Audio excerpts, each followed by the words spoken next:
Vamos ver agora a lei de Ohm. A lei de Ohm, eu faço a junção das três principais grandezas elétricas.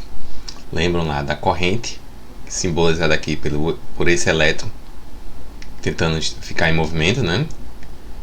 A corrente, que é medida em amperes. Tem também a tensão, que é a corrente. Aqui a tensão.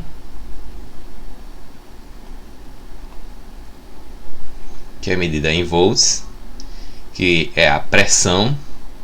Por isso que ele está aqui empurrando a pressão que causa a diferença de potencial, né? Que desse lado não tem uma pressão, desse lado eu tenho, então isso aqui causa a diferença de potencial. Às vezes até chamada tensão de DDP, por causa da diferença de potencial. E aqui um resistor, ou melhor, a resistência.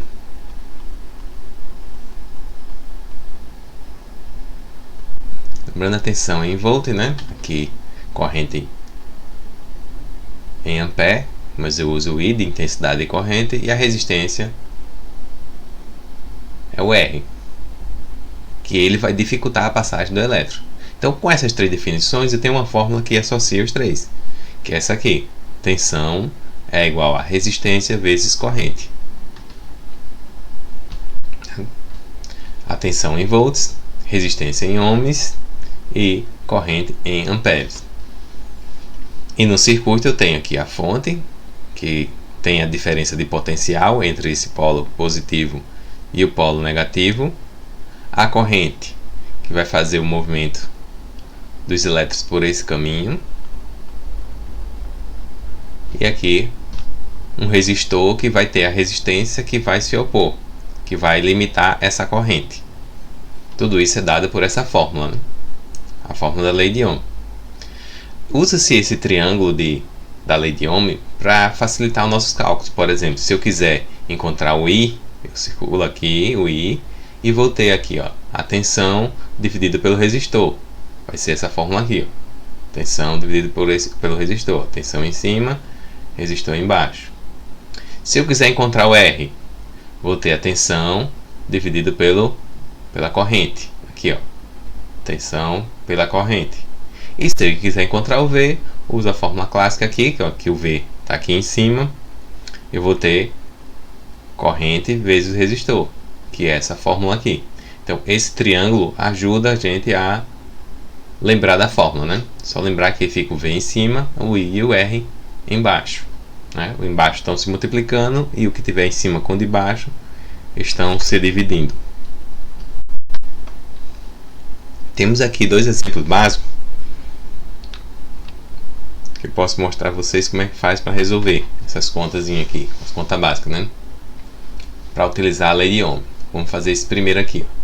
Eu tenho uma lâmpada de 6 volts, né? Escrevo aqui as unidades para facilitar, ó, V é igual a 6 volts, e tem uma resistência de 120 ohms. Resistência é igual a 120 ohms. Tem uma formulazinha, ó, V é igual a R vezes I.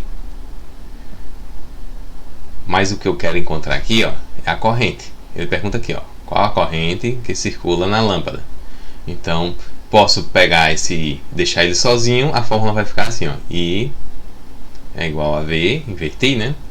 E esse R que estava multiplicando vai para o outro lado dividindo, sobre R, que vai ser 6 volts sobre 120. Fazendo um breve cálculo aqui, a gente tem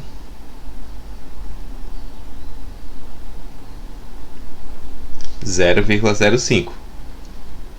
Isso aqui é igual a 0,05 amperes. Ou se eu quiser pôr em miliampere, é só multiplicar por 1000. Então vai ficar 50 miliampere.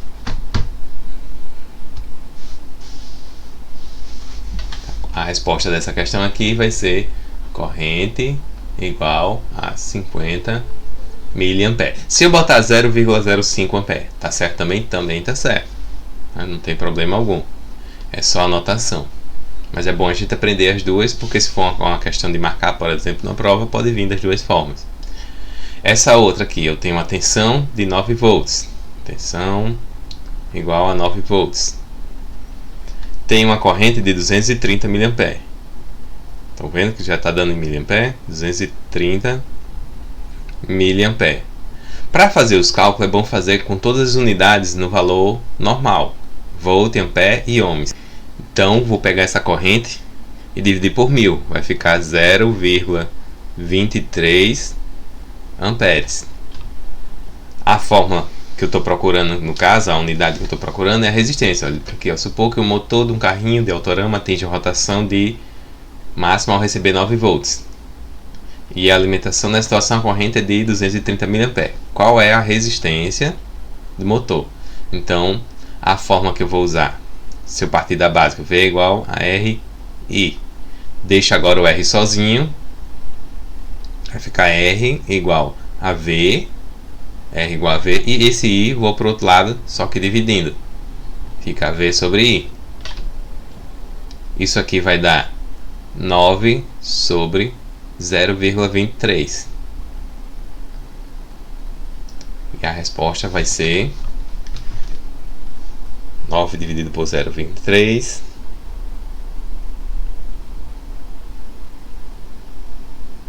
39,13. Pode arredondar nesse caso para 39 ohms. Resposta da questão 2. Então é muito fácil utilizar a lei de Ohm para essas questões aqui. Sabendo a fórmula, sabendo manipular, né? Eu utilizei só a fórmula simples. Se vocês preferirem, usem aqui esse triângulo da lei de Ohm. Facilita as contas. Mas só com essa formulazinha básica eu fiz os cálculos. Para praticar tem mais essas questões aqui.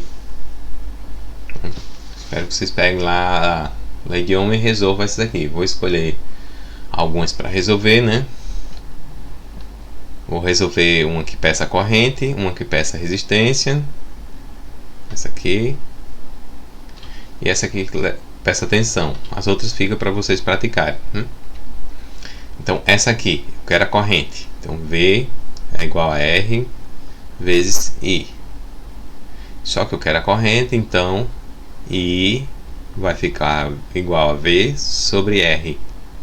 Substituindo os valores, eu vou ter 440 dividido por 48. Então, que o valor dessa corrente vai ser igual a quanto? 440 dividido por 48, todos estão na própria unidade, é só fazer o cálculo, né?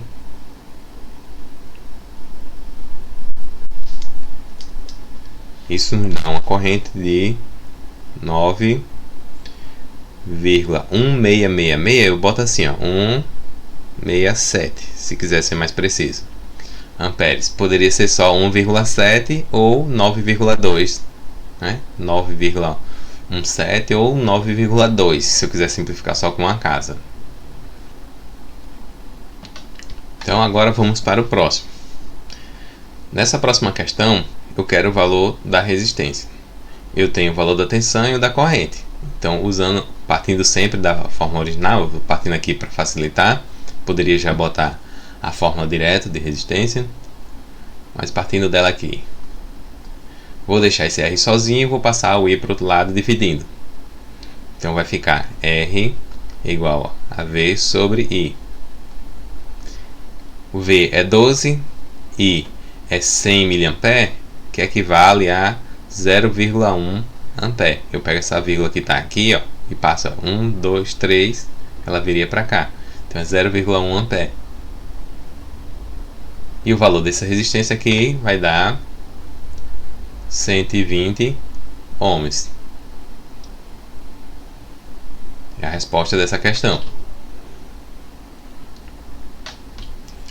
Já para a última aqui, ele pede o valor da tensão.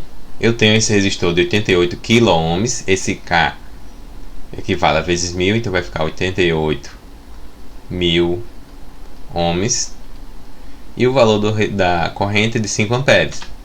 Então, essa já usa a fórmula direta. V é igual a R vezes I. V vai ser igual a única diferença que eu tenho que botar aqui para 1000, né? 88.000 ohms. Lembrando que na calculadora você não bota ponto. Vezes 5. E o valor dessa tensão vai ser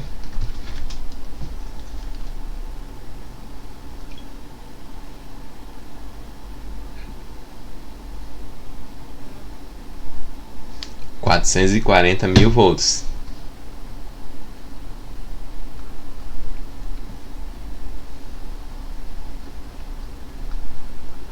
Que é o equivalente, se eu dividir isso aqui por 1000,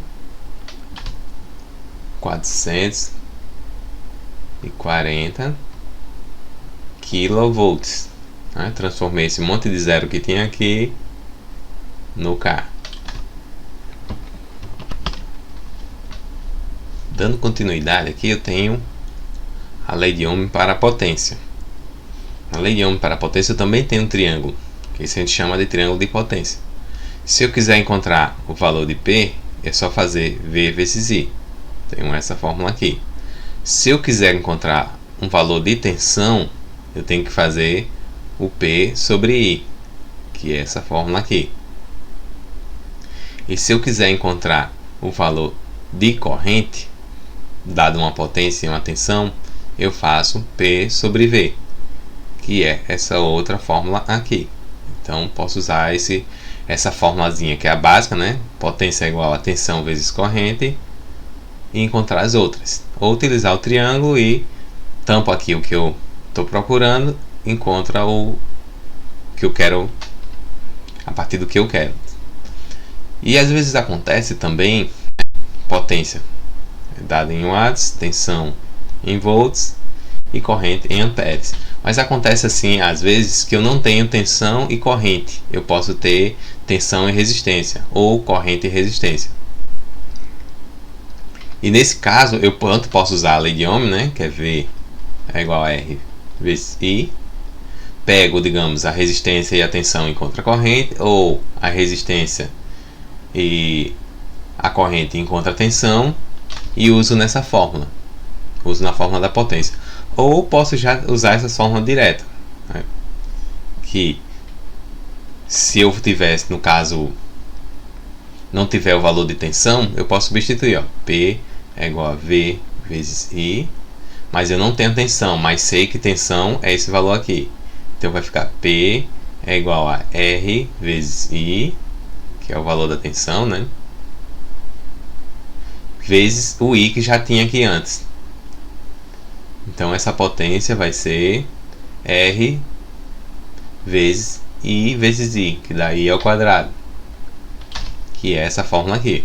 I ao quadrado vezes R. Só mudou a ordem, mas tem o mesmo significado. O mesmo vale se eu não tiver a corrente. Se eu não tiver a corrente, eu vou encontrar o valor da corrente. A corrente vai ser o valor da tensão dividido por R.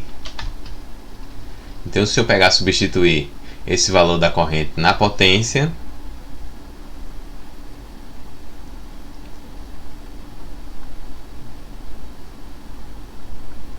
vai ficar assim: V vezes o valor de I, eu vou botar esse valor aqui, V sobre R. Então, a potência também vai poder ser chamada de V vezes V é V ao quadrado sobre R, que é essa outra fórmula aqui.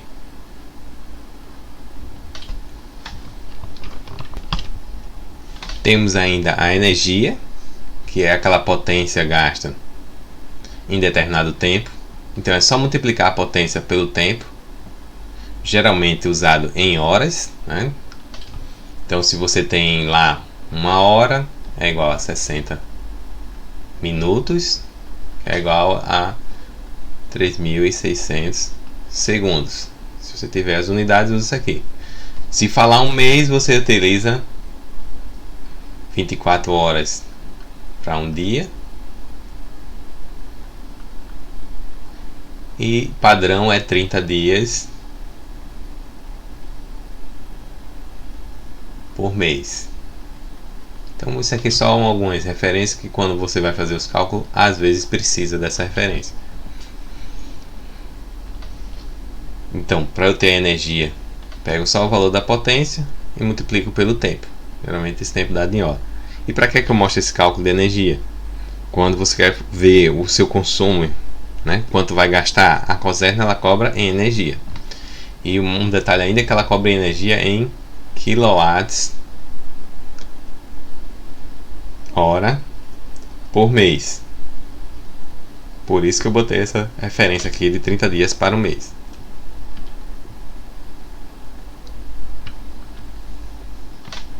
Aqui algumas questões de potência, né?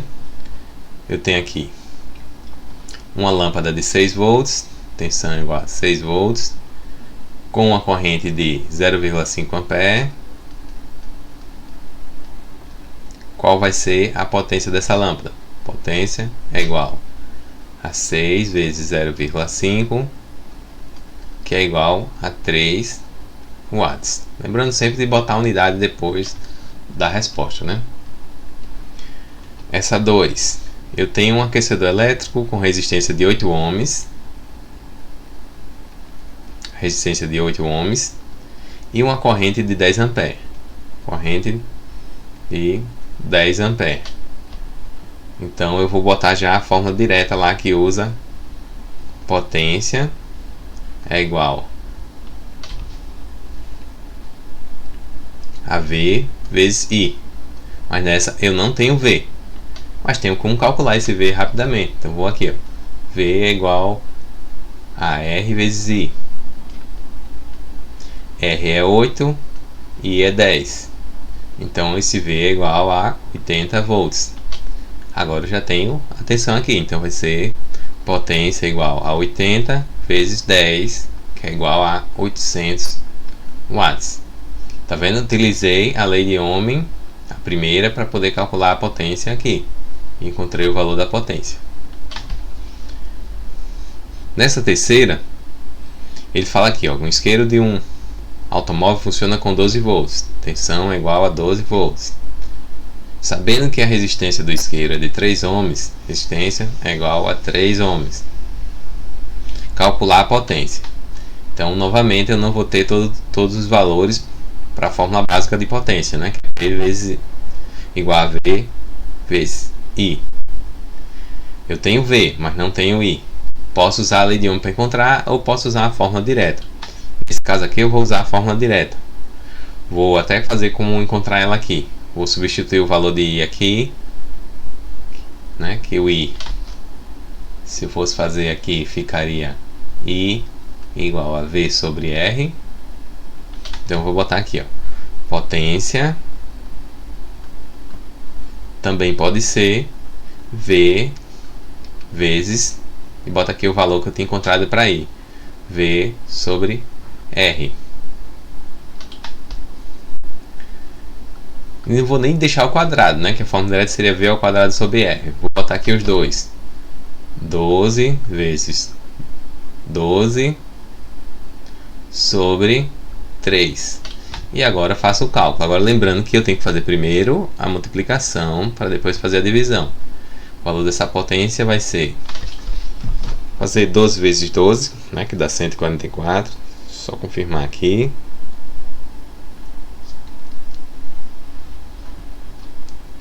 (144) sobre 3. E essa potência vai ser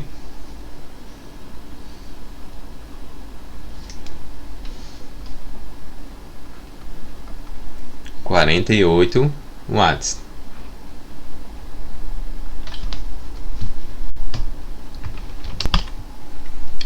Para encerrar essa parte de potência, vou mostrar a vocês aqui, tem uma referência também, principalmente muito usada quando você faz a comparação entre a mecânica e a elétrica.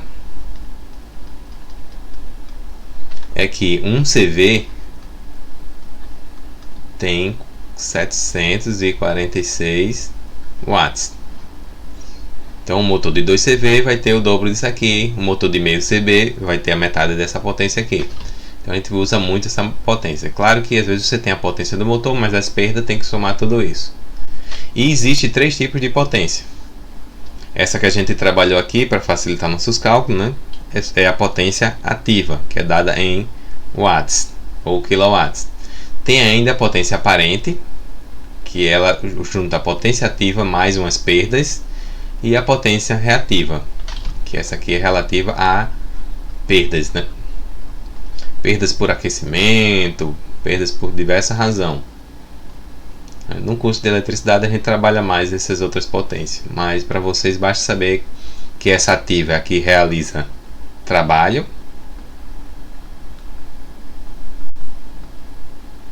Essa aqui é a que é consumida, a que você paga por ela, né?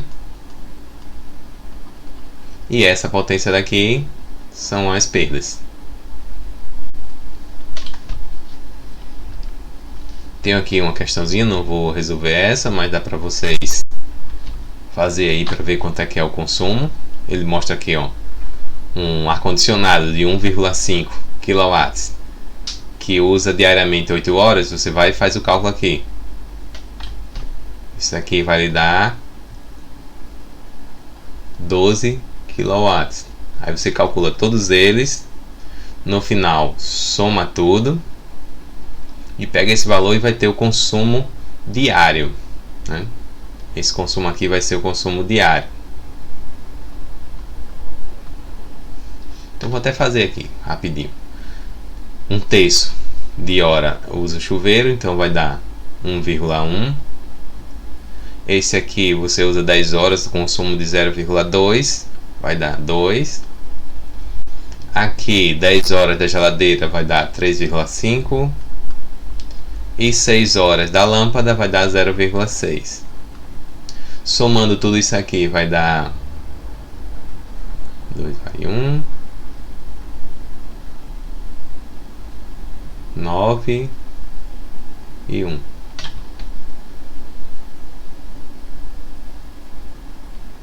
Então o uso diário vai ser de 19,2 kW.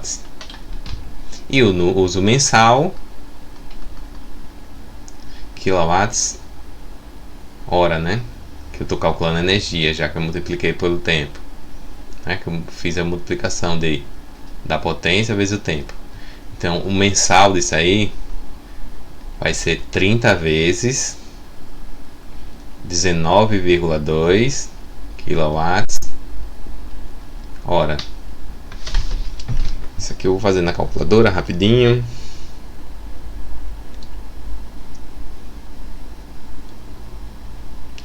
Eu vou ter um consumo mensal de 576 quilowatts hora mês. Que isso, se digamos, se um quilowatt estiver custando, né? Um quilowatt estiver custando 50 centavos, por exemplo, isso nos daria uma conta mensal de R$288 por essa potência, né? Então é para isso que serve calcular a energia, para saber esse valor de custo. Que a lei de Ohm, a segunda lei de Ohm, em relação à resistência do fio, eu tenho que levar em conta o comprimento desse fio, né? Aqui é o comprimento,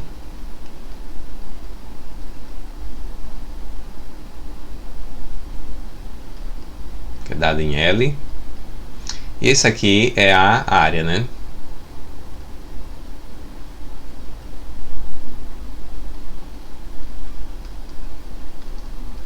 Que é dado em A. Então, para eu saber a resistência de um fio, de algum elemento, de qualquer outro componente condutor, eu tenho que ter o comprimento. Quanto maior esse comprimento, maior será a resistência. Então isso aqui é o que a gente chama de diretamente proporcional. E quanto maior a área, faz sentido, né? Quanto mais largo for isso aqui, com os elétrons vão passar com mais facilidade. Então, quanto maior for essa área, menor vai ser o valor da resistência, né? Porque vai passar com mais facilidade. E um fator importante é esse ρ. Esse ρ é a resistividade do elemento. Vai mudar de acordo com cada material, né? A gente vê aqui que o alumínio tem uma resistividade, o cobre tem outra, o ouro também vai. Pela ordem, o primeiro está o prata, né? Tá primeiro colocado. O segundo colocado, depois vem o cobre. O terceiro vem o ouro e o quarto o alumínio. O cobre não é sempre usado em fios, porque às vezes sai muito caro. Aí utiliza o alumínio, que é um pouquinho pior, mas por ele ser mais barato, termina compensando. E claro, para conduzir energia, quanto maior for esse valor, maior vai ser as perdas na condução de energia, né? Vamos ver agora a associação de componentes no circuito. Vamos trabalhar com resistores, mas essa associação, essa ideia de associação, vale também para fontes e para outros componentes.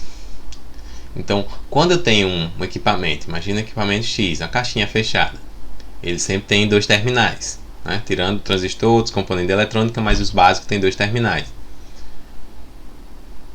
Se você tiver os dois equipamentos aqui, vou mostrar ele de duas formas. E aqui, mais dois.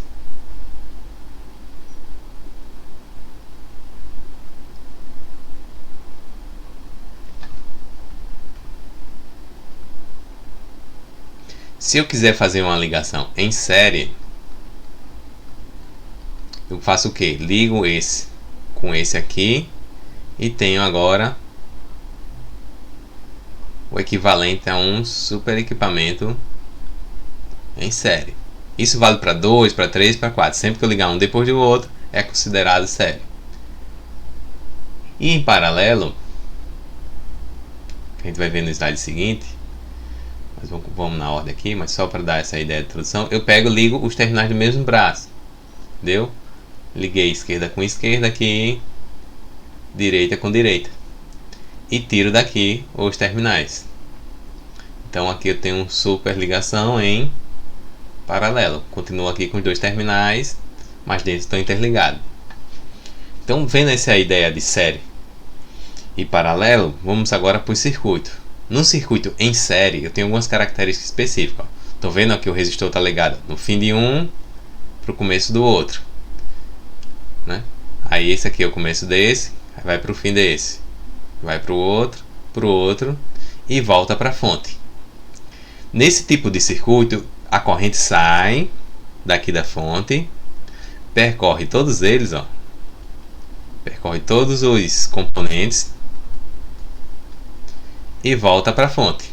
Eu só tenho uma corrente, mesmo tendo identificado aqui a corrente do resistor 1, corrente do resistor 2, corrente do resistor 3, eu tenho uma única corrente que circula todos os componentes. E é dada por essa fórmula aqui, ó. Corrente total, a gente chama muitas vezes assim, o corrente do circuito, ela é a mesma coisa que a corrente 1, que é a mesma que a corrente 2, que é o mesmo que a corrente 3. Então quer dizer que se eu calcular a corrente nesse aqui, eu já sei que é a mesma daqui, que é a mesma daqui, que é a mesma total. Não preciso fazer o cálculo de todas elas, só se eu quiser comparar. Já nesse circuito, se eu quiser simplificar ele e transformar ele nesse circuito aqui, transformar esses três resistores num resistor só, chamado de resistor equivalente. Como é que eu faço para saber quem é esse resistor equivalente? Ou resistor total? Faço através dessa fórmula. Num circuito em série, é só eu fazer a soma. Somo R1 mais R2 mais R3 e tenho um resistor total. E com isso eu posso fazer o cálculo aqui que eu tenho o valor da corrente. A corrente total, que é a mesma coisa que a corrente individual. E o valor da tensão no circuito, ela se dilui ao passar do circuito. Então, se eu quiser saber qual é o valor da fonte, digamos que eu dei para vocês V1 é igual a 2 volts, V2 é igual a 3 volts e V3 é igual a 5 volts. Eu quero saber quais são os valores, qual é o valor dessa fonte total. Eu sei que ela tem um valor que quando passou aqui deixou 2, passou aqui deixou mais 3, passou aqui deixou 5. Quando chega aqui a corrente, não tem mais tensão nenhuma. Então, para eu encontrar esse valor total, aí só para esse exemplo que eu fiz, vai ser 2 mais 3 mais 5, que dá 10 volts. Esse vai ser o valor da minha fonte. O valor do V total vai ser 10 volts. Então é muito fácil encontrar o valor dessas quedas de tensões. Se eu chegar para você e dizer, eu tenho um circuito com 3 resistores, a queda de tensão em um deles é 2, a queda de tensão no outro é 5, e o valor da fonte é 10 volts. Qual é o valor da queda de tensão no outro? É o que estiver faltando, é os 3 volts. Sempre eu tenho que somar aqui. Nem pode dar a mais essa soma, nem a menos, né? Porque não pode ter essa perda. A gente trabalha sempre com circuitos ideais. Esse é o conceito de circuitos em série. Então, para encontrar a tensão em um determinado resistor, se eu tiver a corrente, que eu falei que tanto pode ser a corrente em qualquer um deles, como a corrente total, que isso é tudo igual, e tiver o valor de um dos resistores, eu tenho a tensão em cima dele, né? E também, se eu tiver o valor da tensão e o valor da corrente, eu encontro o valor da resistência, né?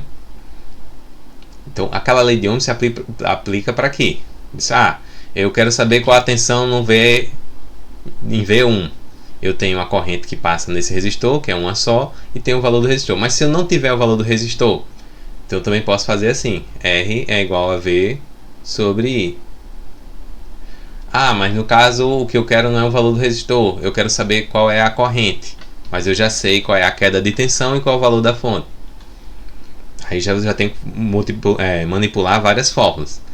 Mas sempre que eu tiver aqui, encontrar o valor do resistor 1, eu pego a tensão em 1, lembrando que isso aqui não é a tensão total, é a tensão em 1, e divido pela corrente. Esse aqui pode ser a corrente total, porque a corrente em 1 e a corrente total é a mesma coisa. Se eu quiser saber qual é o valor dessa corrente, tendo as outras funções, então eu posso pegar aqui, corrente total, sem ter que calcular todo o circuito. Se eu tiver o valor da tensão só do 1 e o valor de R1, também encontro o valor dessa corrente total. Então tenho essas formas aqui de calcular, que vale também para essa questão e para essa. Isso pode ter 4, 5, 10, 20, 50 resistores, você só aumenta aqui. V50 vai ser igual a I vezes R50. E nunca se esquecendo que a soma das tensões, né? Soma das tensões tem que dar o valor da tensão total. Outro detalhe sobre a polaridade é que se eu tenho mais, né? Até fala aqui no resistor, aonde a corrente entra, né? A corrente entrou aqui, onde a corrente entra, eu vou ter o sinal do mais. A corrente passou, chegou aqui, onde ela entra, eu tenho o sinal do mais. Vem, chega aqui. Ela entrou nesse resistor, eu tenho o sinal do mais. E onde a corrente sai, é o sinal do menos.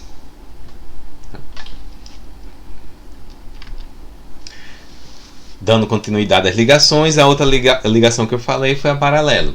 Então, na ligação em paralelo, qual a característica que eu tenho? Todos os terminais dos componentes estão ligados aqui no mesmo conjunto. Então, o valor que eu tiver de tensão aqui, digamos se eu tiver aqui 20 volts, vai ter 20 aqui, 20 aqui, 20 aqui, 20 aqui. É um fio só, não tem queda de tensão no fio, só vai ter queda depois que passar no resistor. Do jeito que esse ponto aqui, que a gente chama de GND, usa essa simbologia, chama de GND, que vem do inglês, ground, chama também de terra, chama também de referência, chama também de 0 volts. Tudo isso aqui é nome para esse terminal. Então vai ser 0 aqui, vai ser 0 aqui também, vai ser 0 aqui e aqui. Todos esses valores são zeros. Então a característica principal desse circuito é essa, que a tensão que eu tenho na fonte é a mesma em cada um desses resistores. Ela não muda. Mas o que é que muda? Antes era a corrente que era igual. Nesse aqui muda a corrente. Essa corrente aqui, I1, vai depender do valor do resistor. né? Esse valor aqui é igual para todos eles, que é a tensão, mas essa corrente vai estar ligada com o valor do resistor, assim como essa aqui também vai depender do valor do resistor. E como é que eu calculo a corrente total? Você imagina que a corrente ela sai daqui, desse ponto. Pá, segue aqui. Uma parte entra aqui, mas outra parte dela se desvia, vem para cá. Entra aqui. E outra parte ainda se desvia e vem para cá. Aqui embaixo você vai ter essa corrente única passando, chegando aqui. Mas também tem outra corrente chegando. Então aqui são duas correntes que junta com essa outra. Então aqui serão as três correntes que vão se juntar. Então, para eu encontrar a corrente total, eu tenho que encontrar essas aqui primeiro. I1, I2 e I3 para o caso do circuito. E faço assim. A corrente total é a soma das correntes, né? E aqui até mostrei, né, que para encontrar a corrente em cada um dos componentes é só dividir o valor da tensão, que esse aqui é o mesmo.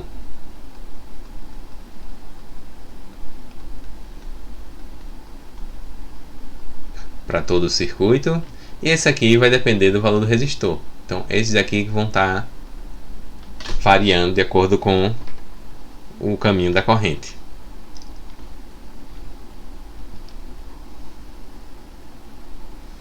E para encontrar o valor do resistor equivalente ao circuito paralelo, já tenho uma fórmula um pouquinho mais complexa.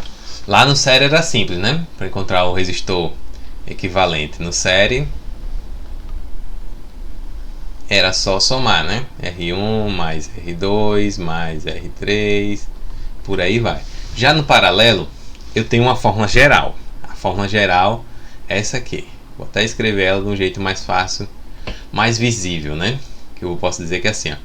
1 sobre RT, que é o resistor total, é igual a 1 sobre R1, mais, isso aqui dá para fazer com N resistores, né? Sobre R3 e por aí vai.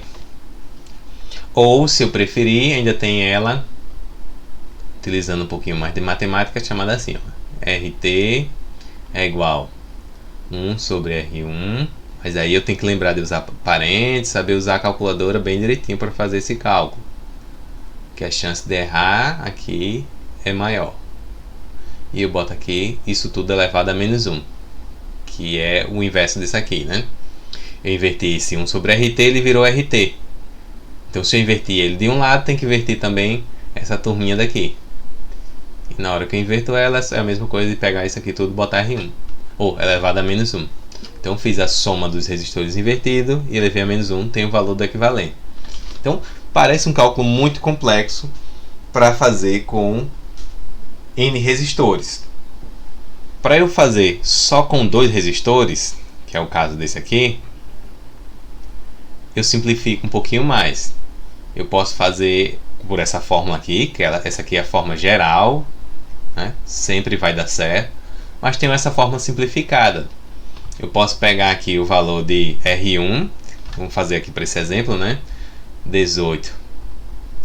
O valor equivalente vai ser 18 vezes 6 dividido por 18 mais 6. Transformei toda essa soma de frações e inverso num produto pela soma. Mas lembrando que isso aqui é simplificado e só vale quando eu tenho 2 resistores. Claro que eu posso pegar essa aqui e fazer esse com esse e transformar esse circuito nesse aqui, ó. Um de 8 ohms e o outro resistor ser o resultado desses dois. Então eu volto a ter 2. Então eu faço em 2 cálculos. 16 com 32, depois 8 com o resultado disso aqui. Mas essa forma aqui é aplicada mais para 2 resistores. Com isso aqui eu tenho o valor desse resistor equivalente.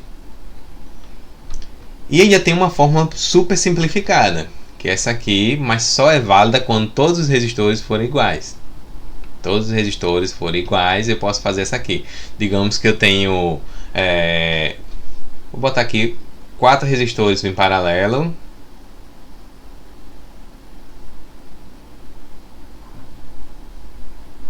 Quero saber qual o resistor equivalente disso aqui. E sei que todos são de 40 ohms. Então, qual o resistor equivalente? Eu pego aqui, ó. RT é igual todos são de 40. Tem que ter certeza que todos são o mesmo valor. Bota aqui 40 sobre quantos resistores eu tenho? 1, 2, 3, 4. Isso aqui não é o valor da resistência, né? É o número do resistor. Então eu tenho 4 resistores, divido tudo isso aqui por 4. Sei que o equivalente daqui vai ser 10 ohms. Só para a resposta aqui para vocês quando fizerem esse cálculo. Essa aqui, 18 vezes 6, vai dar 108. E 18 mais 6 vai dar 24.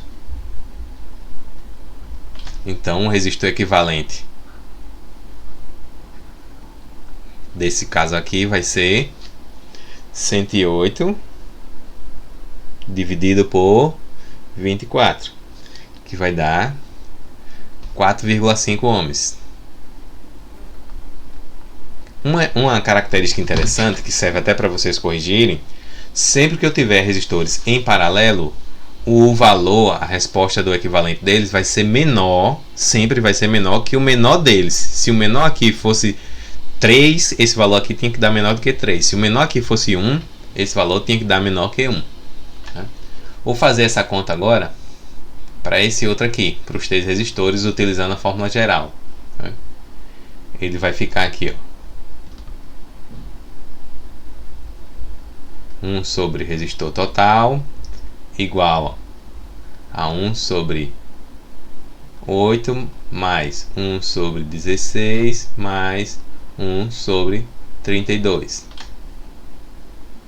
1 sobre resistor total vai ser igual a... Isso aqui eu simplifico tudo para 32, que é o maior. Fiz de propósito, escolhi valores todos múltiplos, né? Então 32 dividido por 8 vai dar 4. Mais 32 por 16 dá 2 e 32 por 32 dá 1. Então a resposta daqui, deixa eu apagar aqui para ganhar um pouquinho de espaço, né?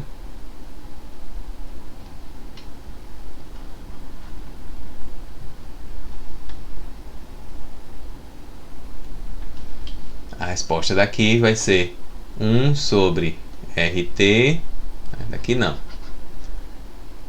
vai ser igual a 4, 5, 6, 7 sobre 32.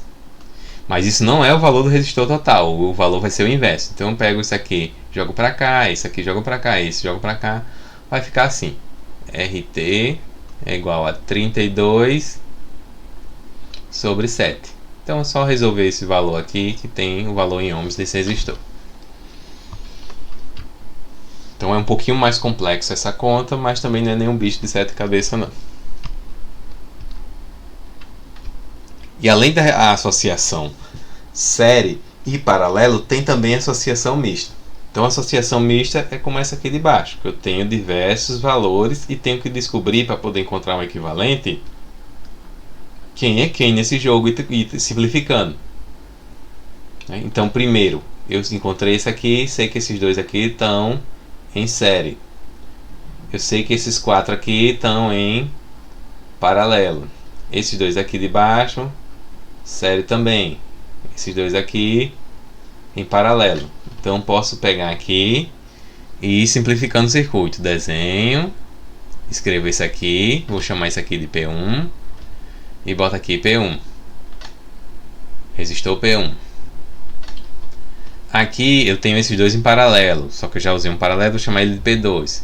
Então pega isso aqui, troco por esse resistor P2. Esse aqui são esses dois em série, estão ligados, então eu sempre tenho que ver o ponto que ele está ligado. Transforma aqui no resistor. Esses dois em série vai ser aqui, ó, resistor S1, vou chamar ele de S1. E por último, esses dois de baixo. Então jogo ele aqui, vou chamar de resistor S2. E encontrei um circuito mais simples,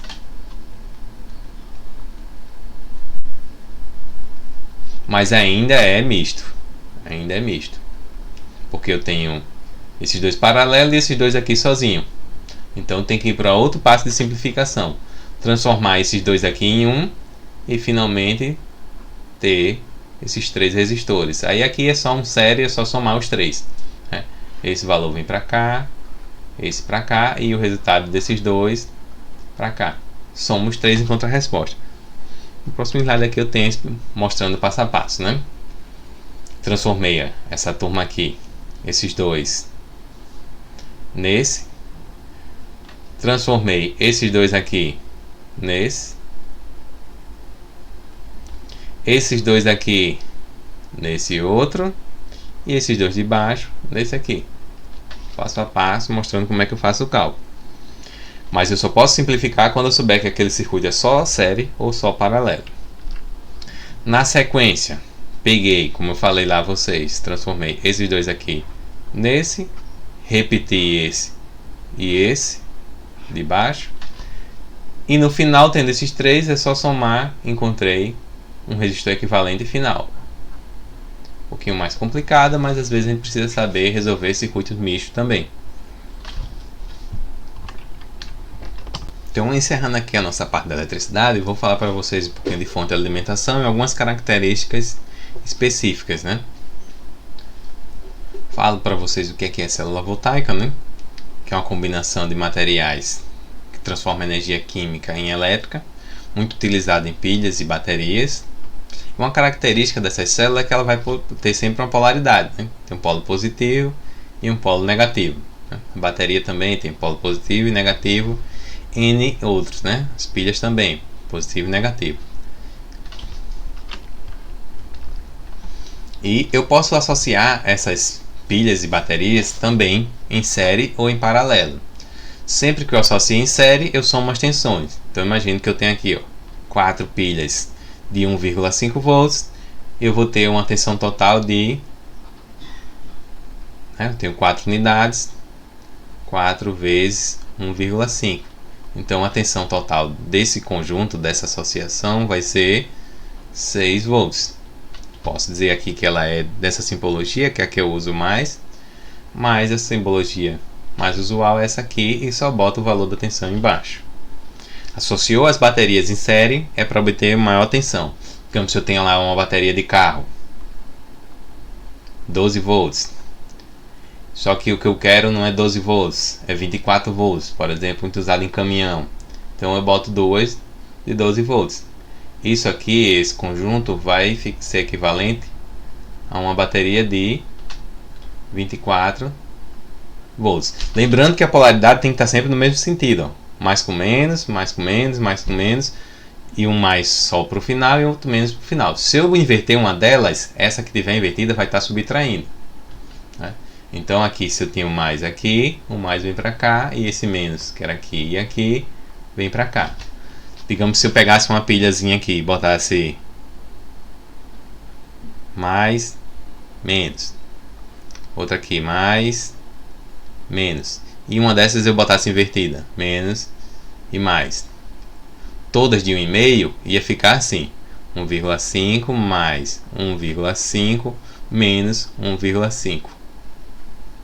Então a tensão vai ser como se essa pilha aqui anulasse essa. Essas duas pilhas aqui ia estar só de gaiata. A tensão total desse circuito, né, com duas, uma polaridade para um lado e a outra com a polaridade invertida, ia ser só 1,5 volts.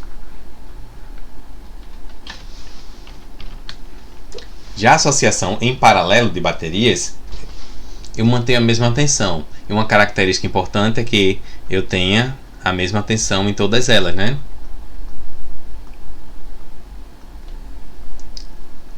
Esse tipo de ligação é bom que as baterias estejam todas novas. Ah, eu vou fazer aqui e vou usar uma nova, uma velha. Pode acontecer de uma delas, em vez de estar fornecendo corrente, se ela tiver velha, ela pode estar consumindo.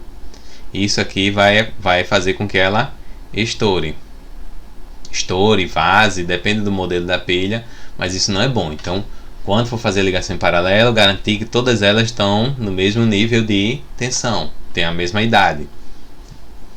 E para que eu faço essa ligação em paralelo? Quando eu quero mais corrente. Imagina aqui que cada um oferece aqui 0,5 ampere.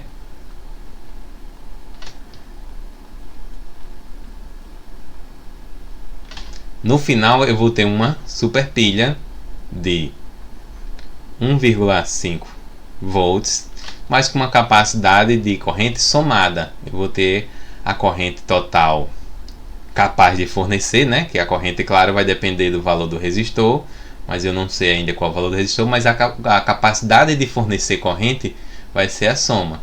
0,5 mais 0,5 mais 0,5 mais 0,5, que nesse caso vai dar 2 amperes para esse conjunto aqui. Então isso também vale para bateria de carro. Digamos, eu tenho um caminhão que precisa de uma bateria de... Eu acho que acontecia isso com uma caminhonete que meu pai tinha. Ela tinha 12 volts e 60 amperes cada bateria. Só que a picape ela precisava de uma corrente maior, então você ligava em paralelo. E eu lembro que sempre que a gente trocava a bateria, trocava as duas. Não adiantava deixar uma velha lá não, que a velha estragava a nova. Então, nessa ligação aqui, é como se eu tivesse uma bateria 12 volts, só que uma capacidade de corrente de 120 amperes. Eu tenho essa capacidade aqui somada.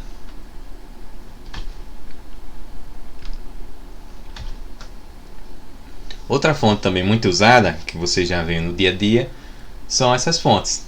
Fonte de carregadores, né? Carregadores de notebook, carregador de celular. E ele sempre, se você olhar aqui, tem escrito, atenção, tem lá entrada de... Hoje em dia está tudo automático, de 100 a 240 volts. Mas é importante olhar, né? Pode ser que ele seja só 110 ou só 220. E a saída, se for um carregador notebook, geralmente é 18,5 volts e uma corrente, sei lá, de 3 amperes. Se você for comprar, digamos, você tem o seu notebook, queimou o carregador, for comprar outro, é muito importante ficar atento a essa tensão. A tensão tem que ser um valor igual, né? A tensão tem que ser igual. Já a corrente, porque essa corrente que ele dá aqui é a capacidade de fornecer, né? Então a corrente pode ser igual ou maior.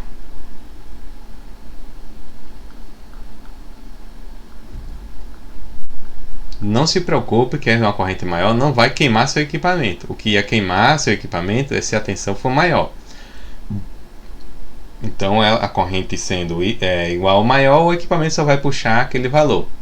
Se ela for um pouquinho abaixo, às vezes funciona, mas pode acontecer de quando você precisar usar seu computador no máximo, ele desligue. Isso também acontece com carregador de celular. Você bota um carregador com corrente menor, carrega, só que vai gastar mais tempo, né? Porque lembram lá que a corrente, né, é o fluxo dos elétrons. Os eletrozinhos passando para carregar a sua pilha lá, que é a bateria do celular. Então, se eu tenho essa corrente menor, eu vou ter menos fluxo de elétrons e vou demorar mais tempo para poder carregar a sua pilha, que é a bateriazinha que tem no celular.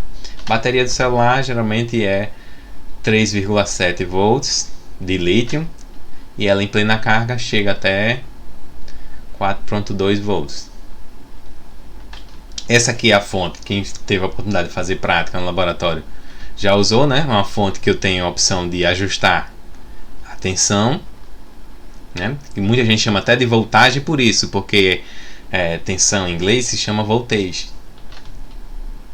E aqui a corrente, né? Que é bem parecido, só muda que ele trocou o O aqui pelo current, né? Eu ajusto a tensão e a corrente. Essa aqui, quando eu ajusto a tensão, o valor já sai direto no mostrador. E a corrente só vou saber quando eu botar carga. Quando eu boto carga no equipamento, ele começa a funcionar. Se aquele limite de carga ultrapassar o que você ajustou, ele vai acender essa luzinha aqui. Essa luzinha que tem o nome CC. Esse CC é de curto circuito. Mesmo que não seja um curto-circuito, mas se a corrente começar a cair no valor, essa tensão não consegue mais se manter. Digamos, você ajustou para 12 volts e a corrente extrapolou o valor que você ajustou, ela começa a cair. 12, 11.9, 11.8. e a fonte entende isso como um curto-circuito, o afundamento de tensão. Então essa fonte ela transforma corrente alternada, né, que entra lá da rede, 220 volts, por exemplo, em uma corrente contínua que pode ser dos mais diversos valores, vai depender da necessidade.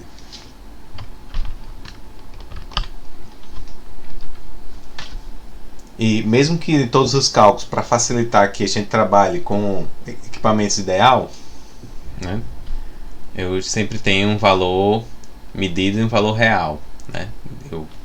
Esse aqui eu uso muito na prática, né? É tanto que esse slide era a sequência da prática.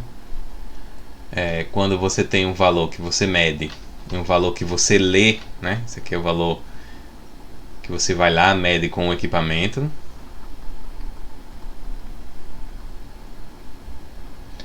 Eu vou botar equipamento para facilitar, que é a abreviação, mas é no caso multímetro, voltímetro, ohmímetro. E esse valor nominal é o valor que você lê. Você lê no dispositivo, lê no resistor, por exemplo. Você lê pelo código de cores. Esse valor nominal é o que você lê. E ele também vem aqui. Então, quando você faz esse cálculo, valor medido menos valor lido, dividido pelo valor lido, vezes 100... né? Isso aqui, porcentagem, é só para dizer que vai ser dado em porcentagem, mas é para multiplicar só por 100. Você tem um valor de um erro de medida. Então, às vezes em algumas práticas ou em alguns relatórios você precisa dizer qual o erro da tensão medida com a esperada. Você faz isso aqui, né? Valor medido aqui e valor esperado, esses dois nominais. E preparando também para o laboratório, a gente tinha como fazer essas medidas lá. A gente até fez algumas práticas que é de medir a tensão em cima do resistor. Lembrando que se eu tiver o valor do resistor e tiver o valor da tensão dele, eu encontro a corrente que passa por ele, né? E se for um circuito em série, eu tenho a corrente que passa por ele, eu tenho a corrente de todo o circuito. Aqui também eu consigo medir essa tensão total, como também tem a opção de medir a tensão só aqui nessa dispositivo. Lembrando novamente que no circuito desses, se eu tiver um valor aqui de V1, né? Vou chamar aqui de V1. Não, aliás, vou chamar aqui de V total, que é de ponta a ponta. E eu tiver aqui também um V1. E esse aqui chamando de V2. Esse V total vai ser V1 mais V2. Né? Se eu mostrar para vocês numa questão de prova ou de uma atividade essa tensão e essa e pedir essa, é só somar as duas. Se eu mostrar só V1 e a total e quiser V2, é só pegar V total menos o V2, ou V1, aliás, que encontra V2. Por aí vai, faz essas manipulações. Na corrente alternada, eu não tenho polaridade para medir, e o que eu digo aqui foi o que eu mostrei a vocês antes, nos outros slides. É que se eu medir no digital, eu só acrescento o sinal, mas se eu medir no analógico, o ponteiro vem para essa ponta aqui. Isso pode danificar o equipamento.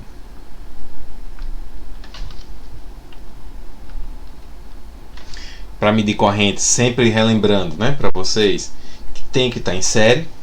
O equipamento tem que estar na sequência, é como se ele fizesse parte do circuito. Você não pode pegar um amperímetro e jogar aqui em cima.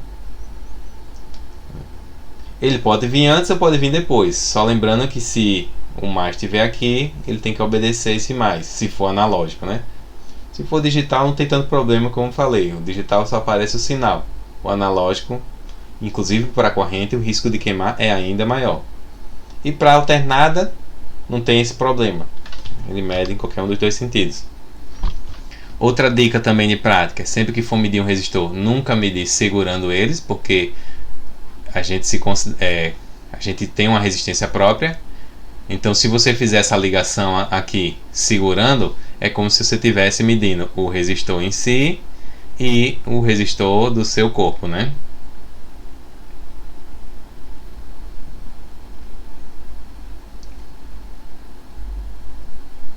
O resistor do seu corpo. Então tá uma resistência aqui paralela e não só o valor que você quer medir. E principalmente, sempre está desenergizada. Sempre está desenergizada, porque senão você pode, no mínimo, queimar o equipamento. Pode causar até coisas piores, né? Esse aqui é um exemplo do instrumento de medida. Esse aqui é um de escala automática que eu só escolho, né? Se eu quero tensão alternada. Aqui eu tenho tensão contínua. Tem outro vídeo lá que explica mais sobre o multímetro, vocês dão uma olhada na sequência, né? Aqui tensão contínua, só que valores menores. Aqui eu vou medir resistências, né? Se eu apertar o botão amarelo eu vou medir capacitância, mas isso é outro detalhe. E aqui para medir correntes, né? Tanto em contínuo como alternado, que eu utilizo só esse botão para fazer essa diferença. Agora que já vimos as principais grandezas, como é que calcula a lei de Ohm, vou fazer um breve resumo de como se faz as medidas, né? Sempre que se for medir a tensão, você veja aqui que tem uma unidade chamada de CV.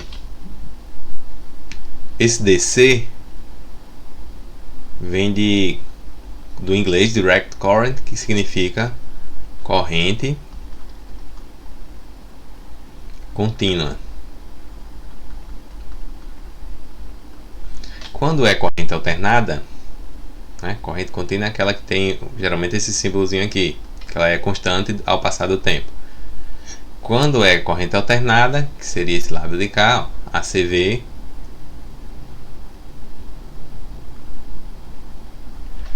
significa do inglês, né, alternative current.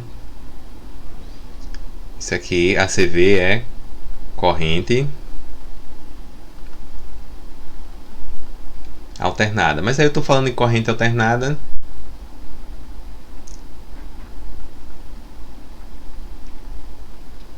e corrente contínua, mas o que eu estou medindo é tensão, mas ele está falando tipo de corrente, né? Que essa aqui no caso é aquela que muda ao passar do tempo, que eu estou medindo a tensão. Então aqui eu estou medindo tensão em corrente contínua, tensão em corrente alternada. Quando é para medir corrente, vai ter escrito aqui ACV, ou quer dizer, ACA e DCA, que é esse caso aqui, ó. Tem DCA e esse aqui no modelo não tem para medir ACA, né? Aqui tem DCA, aqui é DCV. E quando eu vou medir, eu faço assim, encosto o polo positivo, né, que é esse aqui, no positivo da pilha, o negativo, que é esse preto, no negativo da pilha. Mas se eu fizer invertido, no caso do digital, a única diferença é que vai aparecer o sinal. Se fosse um analógico, você poderia danificar, porque o ponteiro vai para frente quando você está medindo e volta para cá quando você bota ao contrário, e pode danificar o ponteiro. Mas nesse caso aqui não teria problema, porque aqui eu estou medindo um ACV, ou se eu vou falar em português, seria uma tensão de corrente alternada, aqui em português, né? E aqui em inglês, que é como vocês vão encontrar nos equipamentos, né? É uma tensão, e aqui o tipo de corrente que é alternada, né? Como no inglês muda as ordens, essa sigla muda de posição. Já na tomada não faz diferença se eu botar aqui fase neutro ou neutro fase, esses ponteiros vão sempre medir por um lado só, já que é feito para isso. Mas na hora de medir corrente contínua com esse ponteiro analógico é diferente. E para medir uma bateria, tem aqui também um exemplo. Ó, bota aqui o polo mais no mais e o menos no menos e já mostra o valor. Já para medir corrente, a gente sabe que corrente é o fluxo de elétrons através de um condutor. Então eu tenho que fazer com que esse fluxo passe por dentro do equipamento. Então vocês vão ver aqui na imagem que eu saio, imagino que a corrente está saindo aqui pelo mais, ela tem que entrar no equipamento. Passa no equipamento, ele vai contar ali aqueles elétrons que passaram, depois ela vai sair, passar pela carga, tem que ter uma carga, senão essa corrente vai ser muito alta, e depois voltar para a pilha. Então, só se fizer essa ligação, onde passa por dentro do aparelho para depois sair, é que eu consigo medir corrente, para poder ele fazer essa contagem dos elétrons que passaram. E tem que ser com a carga, porque se eu fizer sem carga, você imagina assim, ó, a corrente é igual a V sobre R. Então, para qualquer V, eu vou chutar aqui 3 volts. Se você não botar carga, a gente considera que a resistência de um fio é 0 ohms. E tente fazer essa conta aí para ver qual a resposta que vai dar.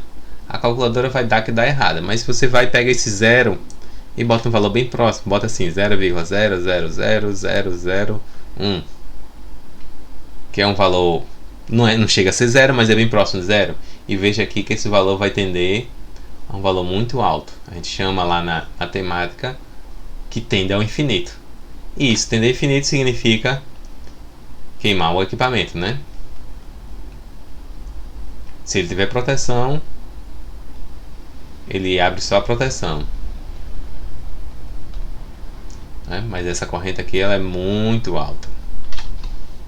Então por isso que sempre que for medir corrente tem que estar em série. Tanto que a maioria dos equipamentos tem uma mudança na ponteira. Não sei se dá para notar aqui, que aqui tem escrito com, que é o negativo. Aqui tem escrito V e ohms, né, que é para medir tensão e resistência. E para medir corrente eu tenho essas duas, né, para medir corrente eu tenho essas duas ponteiras em locais diferentes, para garantir que quando eu for medir corrente eu sei o que estou fazendo e estou botando a ponteira no local diferente, né?